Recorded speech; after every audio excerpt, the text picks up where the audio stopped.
നമസ്കാരം. പ്രധാന വാർത്തകൾ.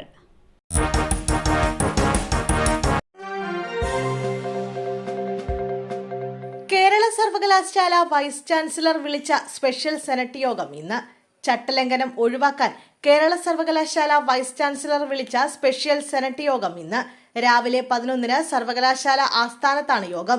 ഡിഗ്രി സർട്ടിഫിക്കറ്റ് അംഗീകരിക്കൽ മാത്രമാണ് യോഗ അജണ്ടയായി VC തീരുമാനിച്ചിരിക്കുന്നത്. 4 മാസത്തിലൊരിക്കൽ സെനറ്റ് യോഗം വിളിക്കണമെന്നാണ് സർവകലാശാല ചട്ടം.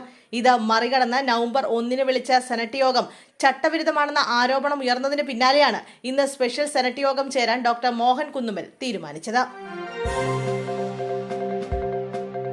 9 വയസ്സുകാരിയുടെ കൈ മുറിച്ചു മാറ്റേണ്ടി വന്ന സംഭവം. കർശന നടപടിയെടുക്കുമെന്ന് ആരോഗ്യമന്ത്രി.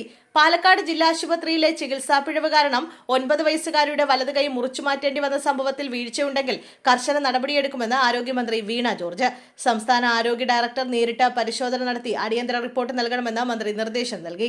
പാലക്കാട് ജില്ലാ ആശുപത്രിയിലെ ചികിത്സാ പിഴവ് ആരോപണത്തിൽ പ്രതിഷേധം കടുപ്പിക്കാനാണ് കോൺഗ്രസിന്റെ തീരുമാനം. കുറ്റക്കാർക്കെതിരെ കർശന നടപടി ആവശ്യപ്പെട്ട് യൂത്ത് കോൺഗ്രസ് മുഖ്യമന്ത്രിക്കും ആരോഗ്യമന്ത്രിക്കും ഉൾപ്പെടെ കത്ത് നൽകി. ആശുപത്രിക്ക് വീഴ്ച പറ്റിയിട്ടില്ല എന്നാണ് DMOയ്ക്ക് ലഭിച്ച പ്രാഥമിക റിപ്പോർട്ട്. സൈക്കിളിൽ കാറിടിച്ച് പരിക്കേറ്റ് ചികിത്സയിലായിരുന്ന 8 വയസ്സുകാരൻ മരിച്ചു. അമ്പലപ്പുഴ പുന്നപ്രയിൽ സൈക്കിളിൽ പോവുകയായിരുന്ന കുട്ടികളെ കാറിടിച്ച സംഭവത്തിൽ പരിക്കേറ്റ് എറണാകുളത്തെ സ്വകാര്യ ആശുപത്രിയിൽ ചികിത്സയിലായിരുന്ന 8 വയസ്സുകാരൻ മരിച്ചു. നീർകുന്തം വെള്ളം തെങ്ങിൽ അബ്ദുൾ സലാമിന്റെ മകൻ സഹിലാണ് മരിച്ചത്. വെള്ളിയാഴ്ച പുന്നപ്ര തെക്ക് പഞ്ചായത്ത് മാർക്കറ്റിന്റെ തെക്ക് ഭാഗത്തായിരുന്നു അപകടം. സൈക്കിളിൽ പോവുകയായിരുന്ന പുന്നപ്ര പഞ്ചായത്ത് 7-ാം വാർഡ് മങ്ങാട് പള്ളിക്ക് സമീപം MS മൻസിലിൽ സിയാദിന്റെ മകൾ ഐഷ, ബന്ധു സഹിൽ എന്നിവർക്കായിരുന്നു പരിക്കേറ്റിരുന്നത്. മകളെ വെട്ടിക്കൊന്ന ശേഷം മാതാവ് ആത്മഹത്യ ചെയ്തു. 11 വയസ്സുകാരിയായ മകളെയാണ് അമ്മ കൊന്നത്. മംഗളൂരു ശിവമൊങ്ക മഗ്ഗണ്ണയിലാണ് സംഭവം. മഗ്ഗണ്ണയിലെ ആശുപത്രി ജീവനക്കാരനായ ദേവന്റെ ഭാര്യ ശ്രുതിയാണ് മകൾ പൂർവികയെ കൊലപ്പെടുത്തിയ ശേഷം ആത്മഹത്യ ചെയ്തത്. 6-ാം ക്ലാസ് വിദ്യാർത്ഥിനിയാണ് പൂർവിക. ആശുപത്രി നഴ്സിംഗ് ക്വാർട്ടേഴ്സിലാണ് കുടുംബം താമസിച്ചിരുന്നത്. കൊലയ്ക്ക് ശേഷം യുവതിയെ മുറിയിൽ മരിച്ച നിലയിൽ കണ്ടെത്തുകയായിരുന്നു.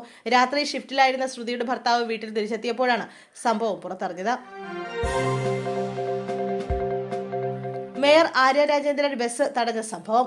കേസ് അട്ടിമറിക്കപ്പെട്ടു. മേയർ ആര്യ രാജേന്ദ്രൻ നട റോഡിൽ KSRTC ബസ് തടഞ്ഞു നിർത്തിയ സംഭവത്തിൽ അന്വേഷണം ശരിയായ ദിശയിൽ നടന്നില്ലെന്ന് കാണിച്ച് സർക്കാരിനും പോലീസിനും വക്കീൽ നോട്ടീസ് അയച്ച ബസിന്റെ ഡ്രൈവറായിരുന്നു യദു.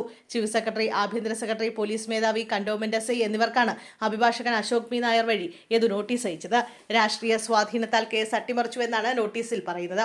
1 ലക്ഷം രൂപ നഷ്ടപരിഹാരം വേണമെന്നും ഇല്ലെങ്കിൽ കോടതിയെ സമീപിക്കുമെന്നും നോട്ടീസിൽ പറയുന്നുണ്ട്.